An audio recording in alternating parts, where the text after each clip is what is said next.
आज सुधा जी बहुत खुश नजर आ रही थी क्योंकि उनके बेटे आदित्य की शादी तय हो गई थी। इधर उनकी बेटी नेहा भी खुशी से फूले नहीं समा रही थी। अब घर में भाभी आ जाएगी जो उसकी पक्की सहेली बन जाएगी। बहुत प्यार से रहेगी दोनों ननंद भाभी। यही सोच सोचकर नेहा ने न जाने कितने ही ख्वाब बूंद डाले। धीरे धीरे शादी की तैयारी भी शुरू हो गई।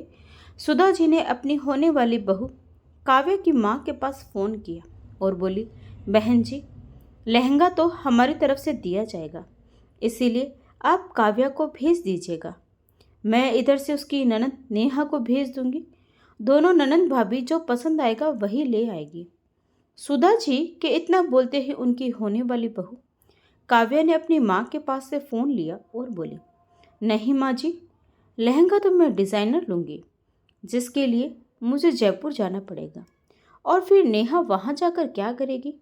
उसका समय खराब होगा। एक काम करते हैं, मैं अपनी सहेली को ले जाऊंगी जो जयपुर में ही रहती है। और वैसे भी आप लोग यहाँ 2-3 हज़ार का लहंगा दिलवाएंगे। मेरा लहंगा तो पूरा 1 लाख से नीचे का नहीं होने वाला। इसीलिए आप लोग मेरी शॉपिंग की टेंशन ना ले तो ही ठीक रहेगा। अपनी होने वाली बहू के मुंह से ऐसी बातें सुनकर सुधा जी को अच्छा तो नहीं लगा, लेकिन फिर भी नया रिश्ता था, इसीलिए चुप रह गई। ठीक है बेटा, धीरे से बोलकर सुधा जी ने फ़ोन रख दिया। 2-4 दिन बाद सुधा जी ने अपनी बेटी नेहा से कहा, बेटी, ज़्यादातर सामान तो तुम्हारी भाभी ही खरीद रही है, मगर हमें सुहाग चूड़ा तो खरीदना ही होगा और हमें उसकी कलाई का नाप भी नहीं पता है।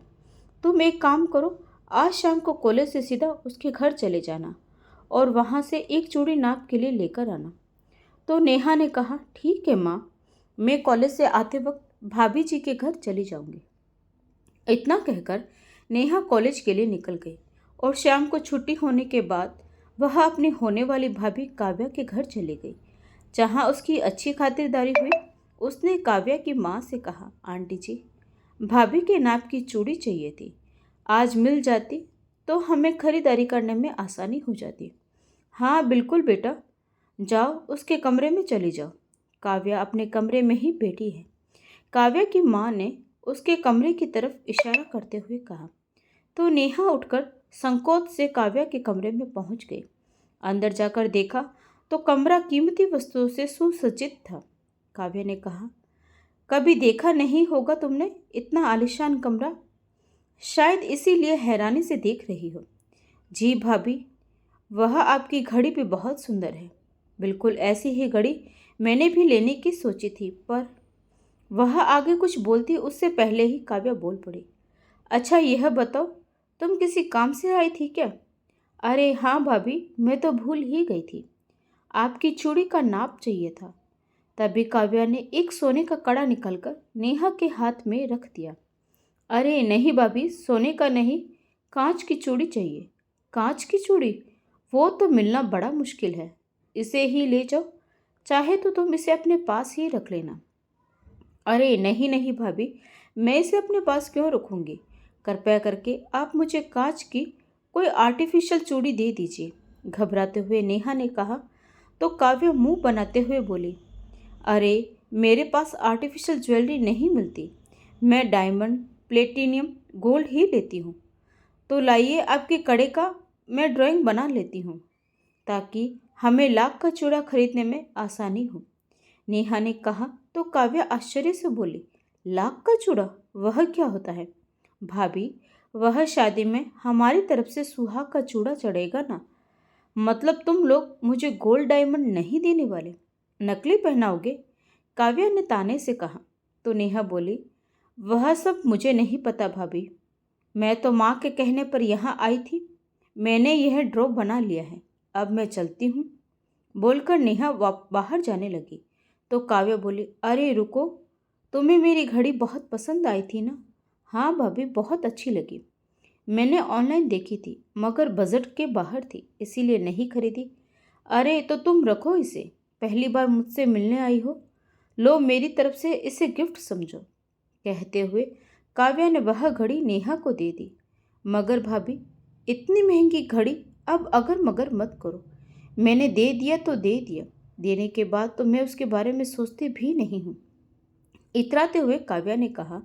तो न चाहते हुए भी नेहा घड़ी लेकर चुपचाप अपने घर आ गई और लाकर घड़ी को एक तरफ अलमारी में रख दी, क्योंकि जिस तरीके से काव्या ने वह घड़ी दी थी उसमें कहीं से भी मान सम्मान नहीं झलक रहा था। दिखाई दे रहा था तो सिर्फ उड़ाया गया उसकी गरीबी का मजाक। खैर, कुछ ही दिनों में नेहा के भाई आदित्य की शादी हो गई और काव्या सुधा जी के घर की बहू बनकर आ गई। अगले दिन बहू की पहली रसोई का खाना खाने के लिए सुधा जी ने कुछ लोगों को बुलाया था। उन्होंने अपनी बेटी से कहा, नेहा बेटा, जाओ अपनी भाभी को बुला कर ले आओ। तो नेहा काव्या के कमरे में पहुंची। दरवाज़ा खुला हुआ था तो वह सीधा अंदर आ गई। तभी पीछे से काव्या चिल्लाते हुए बोली, नेहा, तुम्हारी हिम्मत कैसे हुई बिना पूछे मेरे कमरे में आने की? भाभी, माँ ने आपको नीचे बुलाया है, बस वही बोलने आई थी। अच्छा, तो तुम्हारे हाथ में मेरा यह ब्रेसलेट क्या कर रहा है? वह भाभी जमीन पर पड़ा हुआ था तो मैंने सोचा उठाकर ड्रेसिंग टेबल पर रख दूँ। हकलाते हुए नेहा ने कहा तो काव्या बोली, रहने दो, खूब समझती हूँ तुम्हारे बहाने। अगर मुझे वॉशरूम से निकलने में 2 मिनट और लग जाते तो तुम मेरी कीमती डायमंड का ब्रेसलेट लेकर चंपत हो जाती। नहीं भाभी, आप गलत समझ रही हो। मेरा ऐसा कोई इरादा नहीं था। मैं तो बस बस बस बस खूब जानती हूँ मैं तुम जैसे लोगों को, जो मौका मिलते ही कीमती चीज़ों को हड़प लेते हैं। एक बार तुम्हें अपनी घड़ी क्या दे दी, तुम तो उसे अपना हक समझ बैठी। ध्यान से सुनो, वह घड़ी मेरे लिए पुरानी हो चुकी थी। वैसे भी मैं उसे अपनी काम वाली बाई को ही देने वाली थी कि तुम आ गई, तो सोचा उसे तो कीमती सामान देती ही रहती हूँ, क्यों ना तुम्हें दिया जाए। आखिर तुम मेरी ननंद जो ठहरी। मगर तुम कभी भी यह मत समझ लेना मैं तुम्हारी भाभी हूँ तो तुम मुझ पर हक जमा लोगी। यह कमरा और यहाँ रखा हर सामान मेरा है, इसलिए कभी अपना समझने की गलती मत करना। काव्या ने गुस्से से कहा तो बेचारी नेहा अपना समूह लेकर वापस रसोई में आ गई। उसका लटका हुआ चेहरा देखकर सुधा जी ने पूछा, क्या हुआ बेटी, तेरी भाभी तैयार हुई या नहीं? तो उसने सारी बात छुपाते हुए माँ से कहा, हाँ माँ, तैयार होकर बस आ ही रही है। इतने में पीछे से काव्या भी आ गई। आओ बहू, देखो सारा खाना बन चुका है, बस तुम हलवे में थोड़ी चीनी डाल दो और थोड़ा सलाद काट दो, तब तक नेहा खाना टेबल पर लगा देगी। तुम बस अपने हाथों से खाना परोस देना। तेरे ताऊ जी ताई जी आए हुए हैं, उन्हें भी थोड़ा अच्छा लगेगा। अपनी सास की बात सुनकर काव्या चिल्लाते हुए बोली, मम्मी जी, मुझे तो समझ नहीं आता, आपको इतनी एक्टिंग करने की क्या जरूरत है? आप मुझे साफ साफ कह देती तो मैं पूरा खाना बना लेती। यह हलवे में चीनी डाल दो, सलाद काट दो। मैंने कुकिंग क्लासेस कर रखी है, आप कहती तो मैं सब कुछ बना देती। पर नहीं, आपको तो सारा क्रेडिट खुद लेना है। उसका कहना इतनी जोर से था कि बाहर बैठे सभी लोगों ने सुन लिया। सुधा जी बहू की ऐसी बात सुनकर सन्न रह गए। उन्हें बहू से यह उम्मीद बिल्कुल नहीं थी कि वह सबके सामने उनकी ऐसी बेइज्जती करेगी, मगर वह बेटे की खातिर मजबूर थी, इसीलिए चुप रह गई और बाहर आकर सफाई देते हुए बोली, अरे अभी शादी में थोड़ी थकी हुई थी ना, इसीलिए थोड़ी चिड़चिड़ी हो गई है, इसीलिए हम सब मिलकर खाना खाते हैं। बात को संभालते हुए सुधा जी ने कहा तो सब लोग खाना खाने बैठ गए। सुधा जी का बेटा आदित्य अपनी पढ़ाई करने के बाद एक कंपनी में जॉब कर रहा था। उस कंपनी के मैनेजर को अपनी बेटी काव्या के लिए आदित्य पसंद आ गया। कुछ चंद मुलाकात बातों में दोनों का परिचय हुआ तो काव्या को भी आदित्य अच्छा लगा और दोनों की बात शादी तक पहुंच गई।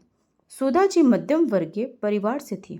पति के जाने के बाद बड़ी मुश्किलों से दोनों बच्चों को पाल पोस कर बड़ा किया था। छोटी बेटी नेहा कंपटीशन की तैयारी कर रही थी।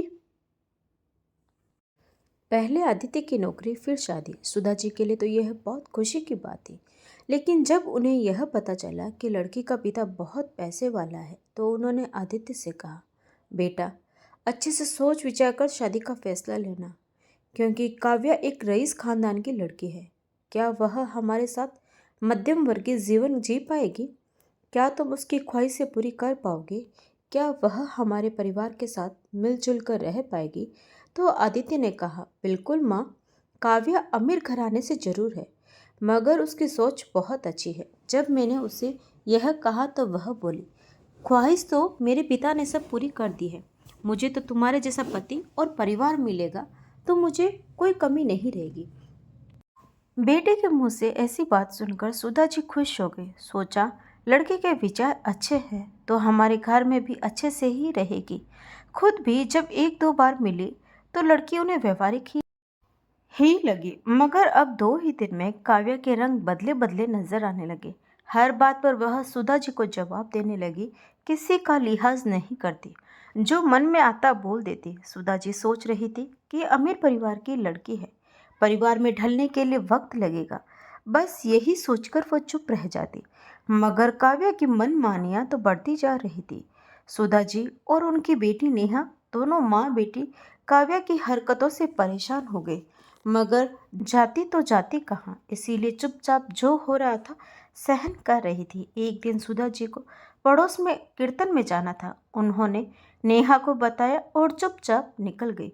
कुछ देर बाद नेहा की सहेली ने उसे अपने पास पढ़ने के लिए बुला लिया, तो नेहा ने काव्या के कमरे में जाकर दरवाज़ा बजाना ठीक नहीं समझा। पता नहीं किस बात पर भाभी भड़क जाएगी, यह सोचकर वह चुपचाप बाहर से ताला लगाकर चली गई, क्योंकि दरवाज़ा अंदर से खोला जा सकता था, इसीलिए चिंता भी नहीं थी। कुछ देर बाद काव्या ने नेहा को चाय बनाने के लिए आवाज़ लगाई, मगर जवाब न आने पर उसने देखा तो घर पर कोई नहीं था। गुस्से से तमतमाकर उसने अपने पति आदित्य को फ़ोन लगाया, तुम्हारी माँ और बहन एक नंबर की बदतमीज है, घर में बहू को बंद करके घूमने निकल गई है। तुम इसे परिवार कहते हो? वैसे तो बड़ी कहती फिरती है तुम्हारी माँ कि तुम हमारी बेटी हो। अब किसी ने भी मुझे बताना ठीक नहीं समझा, या फिर उन्हें इतनी भी तमीज़ नहीं है कि कहीं भी जाए तो बताकर जाए। काव्या का गुस्सा देखकर आदित्य उसे शांत करवाते हुए बोला, अरे काव्या, हम सबके पास चाबी रहती है। तुम्हारे आने से पहले हम कहीं भी जाते थे तो चाबी लगाकर चले जाते थे, इसमें कोई बड़ी बात नहीं है। हो सकता है वह तुम्हें डिस्टर्ब नहीं करना चाहती हो। अच्छा, इतनी बड़ी बात है और तुम उन लोगों को ही सपोर्ट कर रहे हो? मुझे तुमसे यह उम्मीद नहीं थी। गुस्से में तमतमाकर काव्या ने फ़ोन काट दिया। आदित्य को तो पता ही नहीं था कि काव्या को बात का बतंगड़ बनाने की इतनी आदत है। वह सोचता आ रहा था कि घर पहुंचकर अब पता नहीं कौन सी गाज गरजेगी गिरेगी, लेकिन वह घर पहुंचा उससे पहले ही सुधा जी घर पहुंच चुकी थी और बहू की सारी शिकायतें भी सुन चुकी थी। मगर जैसे ही काव्या ने पति को देखा तो जोर जोर से चिल्लाने लगी, आपकी माँ को अपनी गलती दिखाई नहीं देती है, कहती है उनका नियम है भजन कीर्तन में जाने का, और मैं कमरे में थी इसीलिए मुझे बताना जरूरी नहीं समझा। और तुम्हारी बहन, वह तो आवारागर्दी करते फिरती है, जब मन करता है अपनी सहेलियों के साथ पढ़ाई का बहाना बनाकर मटर गश्ती करने निकल जाती है। तभी नेहा घर में दाखिल हुई, भाभी, क्या बकवास किए जा रही हो? मैं मटर गश्ती करने नहीं गई थी, मैं तो अपनी सहेली के साथ पढ़ाई करने गई थी। हाँ हाँ, खूब जानती हूँ, यह पढ़ाई के बहाने, काव्या ने तंज कसते हुए कहा। घूमना फिरना, चाट पकोड़े खाना और अमीर लड़कों के साथ बाइक पर बैठकर। वह आगे कुछ बोलती उससे पहले ही नेहा चिल्लाते हुए बोली, बस करो भाभी, आगे एक शब्द और नहीं। आप मुझे जानती कितना है, जो मेरे बारे में कुछ भी अनाप शनाप बोले जा रही है। आज मैं चुप नहीं रह पाऊंगी। तुम्हारी हिम्मत कैसे हुई मेरे सामने अपनी जुबान खोलने की? तुम हो कौन? तुम्हारी औकात क्या है? गरीब घर की लड़कियों को इतना मुंह नहीं खोलना चाहिए। शायद तुम्हें पता नहीं है, तुम मेरे टुकड़ों पर पल रही हो, इसीलिए मुझसे ऐसी बदतमीजी दोबारा मत करना। यह सुनकर आदित्य एकदम से काव्या पर चिल्लाते हुए बोला, तुम्हारी हिम्मत कैसे हुई काव्या, मेरी बहन से ऐसे बात करने की? अच्छा, इतना बुरा लग रहा है तो जाओ अपनी बहन के साथ बैठकर रोना शुरू करो, क्योंकि मैं पापा से बोलकर तुम्हें अभी नौकरी से निकलवा दूंगी। फिर बैठकर दोनों भाई बहन कटोरा लेकर मंदिर के बाहर भीख मांगना। और हाँ, अब मुझे तुम्हारी ये माँ और बहन घर में बर्दाश्त नहीं होती। इन्हें बरसाती वाले कमरे में शिफ्ट कर दो, वरना मैं मायके चली जाऊंगी तो लौट कर नहीं आऊंगी। यह दिन रात की किटकिट मुझे बिल्कुल पसंद नहीं है। इसीलिए जल्दी से आप दोनों माँ बेटी को अपना बोरिया बिस्तर यहाँ से समेट लीजिए। काव्या की ऐसी बात सुनकर आदित्य घबरा गया और बिना कुछ बोले चुपचाप घर से बाहर चला गया। इधर बहू की बात सुनकर सुधा जी हैरान रह गए, मगर अब करती भी क्या। एक माँ बेटे के करियर की खातिर चुप रह गई और बरसाती वाले कमरे में शिफ्ट हो गई। अब तो आए दिन काव्या दोनों माँ बेटी को पर तंज कसती रहती। घर का कोई काम नहीं करती, बैठे बैठे बस हुक्म चलाती। नेहा को बुरा तो बहुत लगता, मगर वह अपनी माँ और भाई के कारण चुप रह जाती। दिन ऐसे ही निकल रहे थे। एक दिन काव्या ने सबसे कहा, मेरी बहन की शादी तय हो गई है, मुझे बहुत सारी तैयारी करनी है, इसीलिए मैं मायके जा रही हूँ। तो सुधा जी ने कहा, बहू, शादी को अभी 2 महीने और हैं, तुम अभी से मायके चली जाओगी? तभी काव्या ने उनकी बात को बीच में काटते हुए कहा, कर दी ना गरीबों वाली बात। अरे यहाँ लोकल शॉपिंग नहीं की जाती, दिल्ली मुंबई जयपुर पता नहीं कहाँ कहाँ जाना पड़ेगा। अब यह सब एक दिन में तो नहीं होगा ना। हाँ, आप लोगों को क्या पता, आप लोग तो गलियों में शॉपिंग करते हैं। और ऐसा नहीं कि मैं पूरे 2 महीने के लिए जाकर बैठने वाली हूँ, बीच बीच में आती रहूँगी, लेकिन हाँ, मुझे फ़ोन करके टांग मत अड़ाना। बोलकर काव्या अपना बैग उठाकर घर से चली गई। कुछ दिन बाद सुधा जी की बहन और बहनोई आने वाले थे। यही सोचकर सुधा जी ने अपनी बहू को फ़ोन किया और बोली, बहू, घर आ जाओ, मेरी बहन जीजा जी तुम्हारी शादी में नहीं आ पाए थे, सो अब मिलने आएंगे, तुम घर आ जाओगी तो उन्हें अच्छा लगेगा। सुधा जी ने तो बड़े प्यार से कहा था, लेकिन काव्या चिल्लाते हुए बोले, माँ जी, मैंने पहले कहा था ना कि फ़ोन करके बीच में टांग मत अड़ाना। आप उनसे कह दीजिएगा कि उसकी बहन की शादी है और वह नहीं आएगी। पर बेटा, तुम्हें गए हुए 20 दिन हो गए, एक चक्कर तो घर का भी लगा जाओ। कुछ नहीं, उसी बहाने आ जाओ, हमें भी अच्छा लगेगा।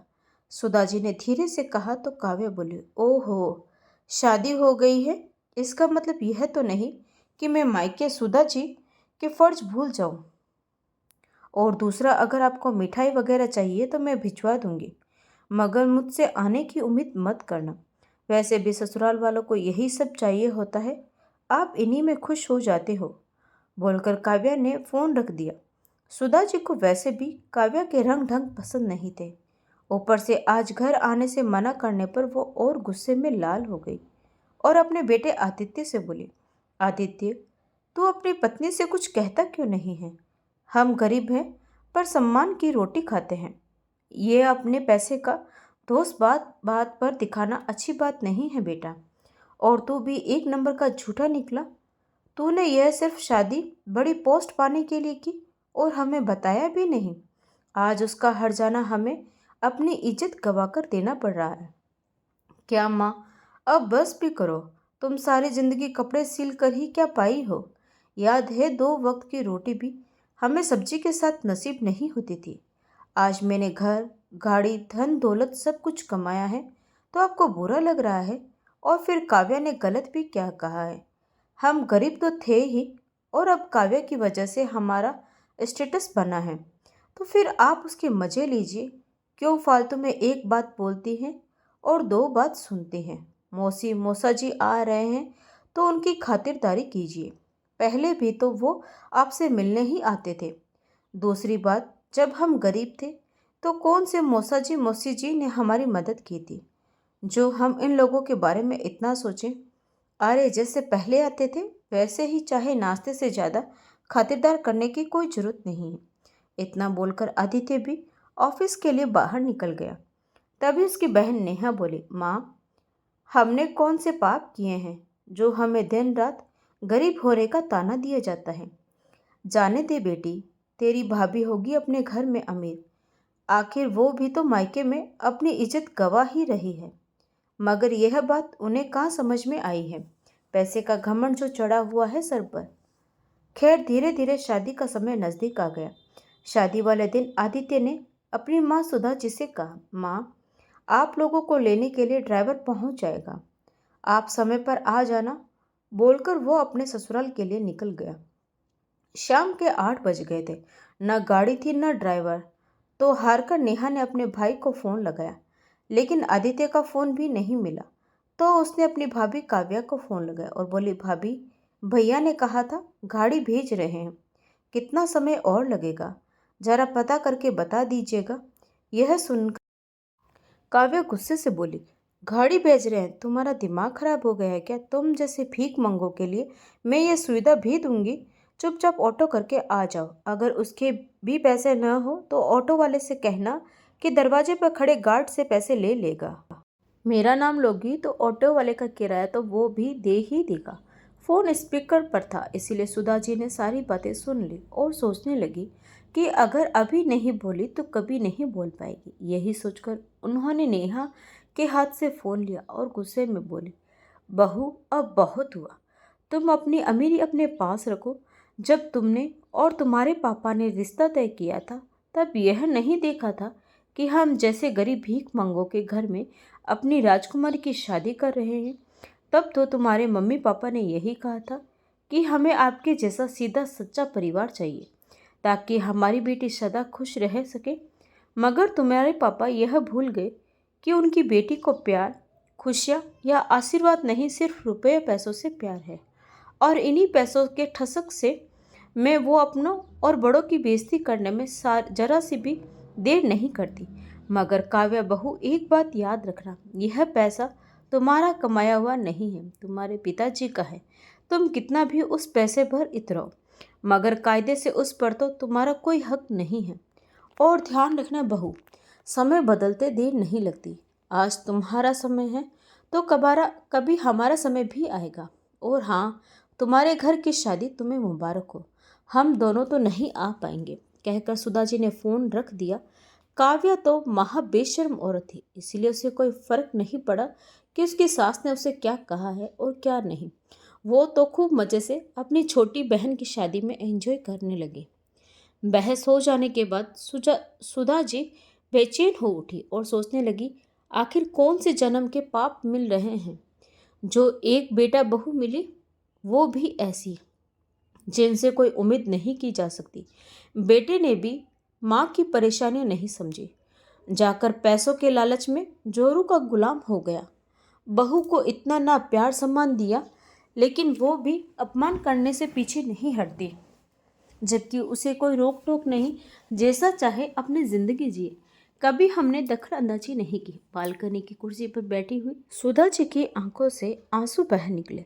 तभी पीछे से नेहा ने उनके कंधे पर हाथ रखते हुए कहा, माँ, चुप हो जाओ। बेटा, मुझे बहू से इस तरीके से बात नहीं करनी चाहिए थी। सही कहती हूँ माँ, ऐसा करने का सारा हक तो सिर्फ आपकी बहू का ही है। वो जैसे चाहे हम दोनों से बात कर सकती है, हम उसे आईना नहीं दिखा सकते। क्यों माँ, सही कहा ना मैंने? नेहा ने कहा तो सुधा जी बोली, नहीं बेटा, ऐसी बात नहीं है, लेकिन फिर भी मैंने आज बहू को कुछ ज़्यादा ही बोल दिया। मुझे ऐसा नहीं बोलना चाहिए था। बुरे के साथ अगर हम भी बुरे बन जाएंगे तो हमारा और उनका स्तर एक ही हो जाएगा। हमें अपनी भलाई भलाई और अच्छाई नहीं छोड़नी चाहिए। हाँ माँ, यह तो आप सही बोल रही हो। दोनों माँ बेटी गंभीर मुद्रा में बैठी रही। थोड़ी देर बाद सुधा जी बोली, बेटी, 6 महीने होने को आए हैं। यहाँ तू मैं खत्म ही नहीं होती। तू एक काम कर, अपनी आने वाली परीक्षाओं पर ध्यान दे बेटा। तेरी सहेली रवीना है ना, तो उसके साथ हॉस्टल में रहकर तैयारी कर ले। लेकिन माँ, घर पास में होते हुए अगर मैं हॉस्टल में रहूँगी तो क्या अच्छा लगेगा? और फिर आप भी यहाँ अकेले रह जाओगी। तो मेरी चिंता मत कर बेटी। कभी कभी मजबूरी में इंसान को कठिन फैसले भी उठाने पड़ते हैं।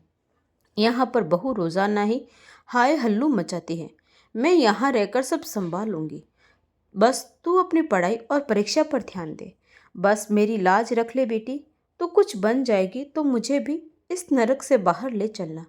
अब मेरा भी यहाँ दम घुटने लगा है। अपनी माँ सुधा जी के चेहरे पर आई बेबसी देख नेहा कसमसा गई और अपनी माँ की बात को अपने दिमाग में बिठा लिया और अगले ही दिन चल पड़ी अपना भविष्य बनाने। नेहा हॉस्टल में रहकर दिन रात अपनी पढ़ाई पर ध्यान देने लगी। कुछ दिन बाद काव्या और आदित्य शादी से फ्री होकर घर लौटे तो काव्या ने पूछा, माँ जी, ननंद रानी कहाँ है? दिखाई नहीं दे रही। बहू वह हॉस्टल में रहकर अपनी पढ़ाई कर रही है। सुधा जी ने बस इतना ही कहा तो काव्या चिल्लाते हुए बोली, यह क्या बात हुई? घर पास में होते हुए भी आपने लड़की को हॉस्टल में भेज दिया। देख लिया आदित्य, तुम्हारी बहन को यहाँ मेरी टोका टोकी के कारण गुलछोरे नहीं उड़ाने मिल रहे थे, इसीलिए अकेले जाकर रहने लगे। तो आदित्य बोला, माँ, यह क्या बात हुई? आपने लड़की को हॉस्टल भेज दिया? क्या कहेंगे लोग? एक ही शहर में रहते हुए लड़की अनजान जगह पर रह रही है। साथ में आपको पता है कितना खर्च होता है। वह पैसा कौन देगा? आप एक काम करो, नेहा को घर वापस बुला लो। नहीं बेटा, अब नेहा को वापस तो नहीं बुला सकती। और दूसरी बात, पैसे की चिंता तुम्हें करने की जरूरत नहीं है। सिलाई करके जब मैंने तुम्हें इस काबिल बना दिया कि तुम अपनी माँ को भूल जाओ, तो वही काम करके मैं अपनी बेटी को इस काबिल बनाऊंगी कि कल को उसकी हालत मेरी जैसी न हो। तेरे पापा के जाने के बाद मैंने आत्मनिर्भरता की अहमियत जान ली थी। आज मैं अपनी बेटी को भी आत्मनिर्भर बनाना चाहती हूँ, ताकि कोई उसे अपने रुपयों पैसों का धूस न दिखा सके, फिर चाहे उसका पति हो, ससुराल वाले हो या कोई और। उनका इशारा काव्य बहू की तरफ था। माँ जी, हम तो आपके भले के लिए ही कह रहे थे। कुंवारी लड़की को इस तरह आज़ादी देकर अकेला छोड़ना सही नहीं होता। हाँ, आपको ज़्यादा आत्मसम्मान और आत्मनिर्भरता की पड़ी है तो करती रहो बुढ़ापे में उल्टे सीधे काम, लेकिन हमसे कोई उम्मीद मत रखना। बोलकर काव्या और आदित्य दोनों ही अपने कमरे में चले गए। समय अपनी गति से चलता रहा। काव्या और आदित्य अपने दिखावे के जीवन में व्यस्त रहे। कमाना और उड़ाना, बस दो ही काम रह गए थे उनके पास। सुधा जी ने कई बार कहा भी कि रुपयों पैसों की कद्र करो, जितना खर्च करते हो उतनी बचत भी किया करो। तो बहू चट से बोली, यह सब फालतू काम आप जैसे गरीब लोगों पर शोभा देते हैं। हम जैसे अमीर लोग तो जितना कमाते हैं उतना ही उड़ा भी देते हैं। यही हमारी लाइफ स्टाइल है, तभी तो हम चार लोगों में अपनी हैसियत का दिखावा कर पाते हैं। आपकी तरह नहीं कि एक जोड़ी कपड़े में 10 जगह घूम आप पड़े। काव्य का घमंड दिन रात बढ़ता ही जा रहा था। अब जब ख्वाहिशें इतनी बढ़ गई थी तो उन्हें पूरा करने के लिए पैसों की जरूरत भी पड़ती थी। अब दिन ब दिन काव्या अपने मायके में अपने पिता पर दबाव डालने लगी। आए दिन महंगे महंगे कपड़े खरीदती, लेकिन शॉपिंग का बिल अपने पिता के खाते में डाल देती। अपने ससुराल में न रहकर ज़्यादातर मायके में पड़ी रहती। एक बार उसकी माँ ने कहा, बेटा, अब तुझे अपने ससुराल पर भी ध्यान देना चाहिए। अगर हमेशा यूं ही मायके में रहोगी तो सुधा जी क्या सोचेगी? इस पर काव्या बोली, माँ, पहले तो आपने उन भूखे नंगे लोगों के घर में मेरी शादी कर दी।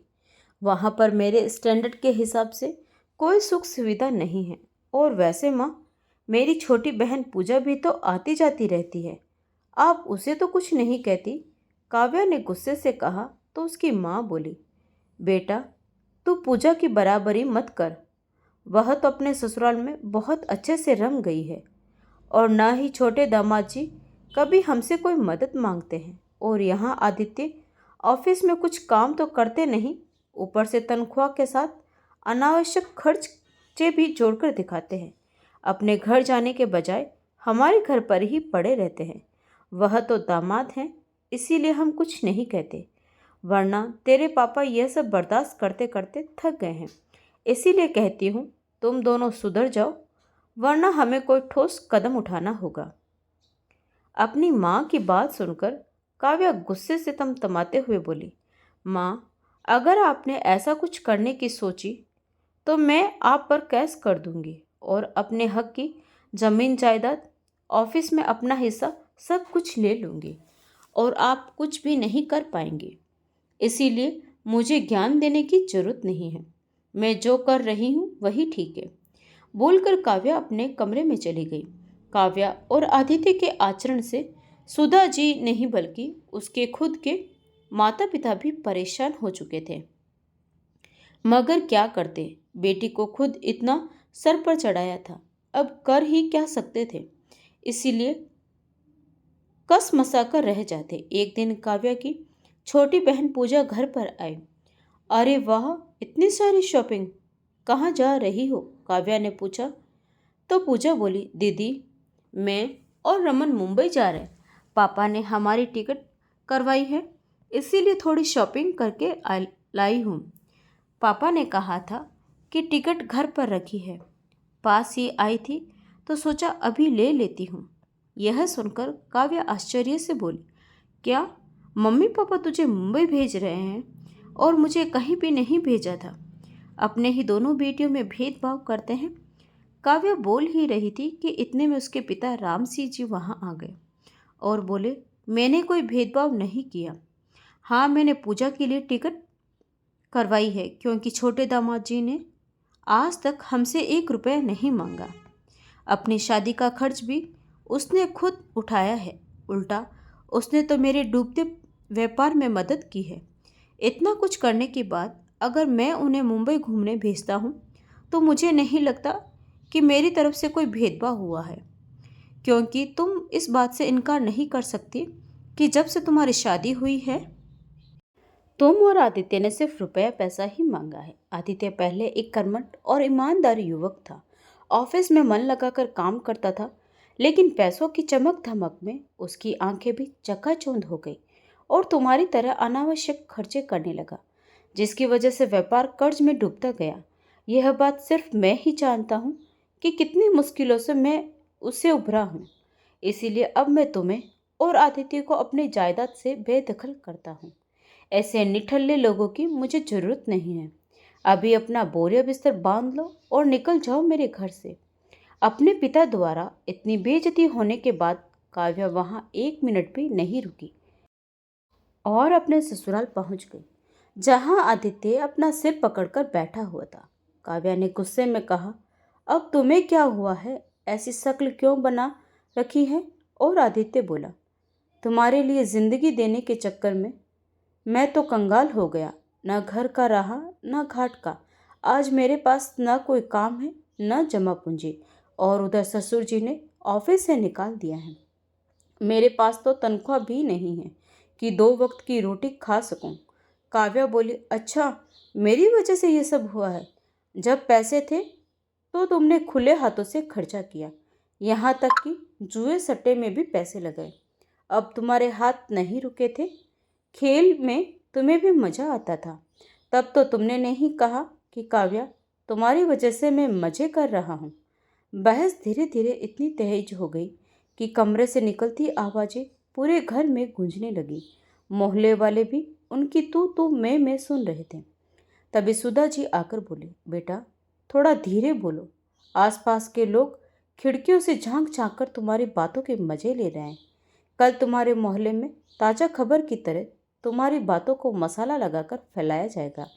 इस पर काव्या ने गुस्से में सुधा जी पर ही चिल्लाते हुए कहा, माँ जी, आप बिल्कुल चुप रहिए। हम मियाँ बीबी के मामले में मत पड़िए तो ही बेहतर है, और आइंदा मेरे कमरे में आई तो मुझसे बुरा कोई नहीं होगा। सुधा जी चुपचाप बाहर गई। अब दाल रोटी का खर्चा चलाना भी आदित्य और काव्या के लिए मुश्किल हो रहा था। आदित्य रोज नई नौकरी ढूंढने जाता और निराश होकर लौट आता। उधर काव्या अपनी माँ को रोज फोन कर माफ़ी मांगने की कोशिश करती, मगर माँ अपनी औलाद को अच्छे से जानती थी, इसीलिए उन्होंने फ़ोन उठाना ही बंद कर दिया। इससे काव्या और भी ज़्यादा चिड़चिड़ी हो गई। एक दिन सुधा जी सामान लेने बाहर ही निकली थी कि नेहा का फ़ोन आ गया। माँ, मुझे सरकारी नौकरी मिल गई है। आपका सपना पूरा हो गया माँ। यह सुनकर सुधा जी खुशी से फूले न समाई और बेटी को ढेर सारी मुबारकबाद दी। घर आकर सुधा जी ने पूरे मोहल्ले में मिठाई बांटी। जब यह बात काव्या को पता चली तो वह सुधा जी के पास आकर बोली, वाह माँ जी, दीदी ने तो कमाल कर दिया, अब तो लाखों कमाएगी। आबकारी विभाग वाले तो 2 नंबर की कमाई करते हैं। चलो यह तो बहुत बढ़िया हो गया, अब तो हमारे भी दिन फिर से खुल जाएंगे। माँ जी, हम दीदी का स्वागत ऐसा सूखा सूखा नहीं कर सकते। आज तो मैं खुद अपने हाथों से दीदी की पसंद का बेसन का हलवा और मटर कचौड़ी बनाऊंगी। सुधा जी आज पहली बार बहू के मुंह से ऐसे प्यार भरे शब्द सुनकर रो पड़ी और बोली, बहू, तुम्हें जो अच्छा लगे वह कर लो, क्योंकि आज तक तुम वही करती आई हो। मैं तो बस अपनी बेटी का इंतजार कर रही हूँ, उसे देख लूँ जिसे अपने कलेजे पर पत्थर रखकर एक ही शहर में रहते हुए भी अपने से दूर रखा था। बोलते बोलते सुधा जी फफक फफक कर रो पड़ी। इतने में गाड़ी की आवाज़ आई तो सुधा जी ने जल्दी से अपने आंसू पोंछे और आरती का थाल लेकर दरवाजे की ओर दौड़ पड़ी। पीछे से काव्या और आदित्य भी फूलों की माला लेकर स्वागत में खड़े थे। नेहा का बड़े मान सम्मान के साथ स्वागत हुआ। खाने पीने में इतनी वैरायटी देख वह दंग रह गई। एक समय था जब घर में रोटी सब्जी भी सुकून से नसीब नहीं होती थी। वहाँ आज हलवा पूरी बनाई गई थी। जो भाभी कभी 2 बोल मीठे नहीं बोलती थी, आज उसकी जुबान पर मिश्री घुल रही थी। दीदी, आप तो कुछ खा ही नहीं रही हैं, लीजिए ना बेसन का हलवा, आपको बहुत पसंद है ना, आपको तो पूरा खत्म करना पड़ेगा। बोलते हुए काव्या ने 2 चम्मच उसकी थाली में और रख दिया। नेहा, तेरी भाभी ने बड़ी मेहनत से बनाया है, जरा बता तो कैसा बना है, और अगर कुछ और फरमाइश हो तो बता देना, अभी पूरी कर देगी। अपने भाई का बदला हुआ स्वभाव देखकर नेहा बोली, भैया, फरमाइश तो मैंने आज तक की ही नहीं, वरना भाई तो अपनी बहनों को अपनी आंखों से ओझल नहीं होने देते। और आपने तो हॉस्टल आकर कभी मेरी खोज खबर भी नहीं ली। पूरे 2 साल हो गए आपको राखी और टीका किए हुए। हर बार आपका इंतजार किया मगर आप नहीं आए। आदित्य बोला, अगर बहन पुरानी बातें छोड़, उस समय मैं व्यस्त था, तू जानती है, धंधा पानी बंद हो गया था। अभी प्राइवेट नौकरी कर रहा हूँ, इतना पैसा नहीं होता, तू समझ सकती है। लेकिन अब तू हमारे पास आ गई है तो देखना, हमारे दिन भी खुल जाएंगे। अब जो तू कहेगी वह मैं तेरे बोलने से पहले ही लाकर तेरे कदमों में रख दूंगा। भाई की बात सुनकर नेहा ने एक लंबी सांस ली। हे भगवान, इतना तो गिरगिट भी रंग नहीं बदलता जितना आज मेरे भाई और भाभी ने बदला है। कल तक मैं उनके लिए कुछ भी नहीं थी और आज सोने का अंडा देने वाली मुर्गी बन गई हूँ। ये बस इंतजार कर रहे हैं उस सोने के अंडे का, जो हर महीने उनके हाथों में लाकर रखने वाली हूँ। वह मन ही मन यह सब सोच ही रही थी कि सुधा जी ने नेहा के सर पर हाथ फेरते हुए कहा, बेटा, तू कैसी है? माँ, आज जो भी हूँ तेरी वजह से हूँ और तेरे लिए हूँ, और अब तू भी यह रोना बंद करो। तुम्हारे खुशियों भरे दिन आ गए हैं। चलो माँ, अब मैं तुम्हें बस यहाँ से ले जाने आई हूँ। नेहा ने सुधा जी से कहा तो काव्या बोली, दीदी, आप हमें लेने आई हैं का क्या मतलब है? अच्छा, आप हमें कहीं घुमाने ले जाना चाहती हैं? एक काम करते हैं, मॉल चलते हैं, फिर वहीं से आइसक्रीम खाएंगे।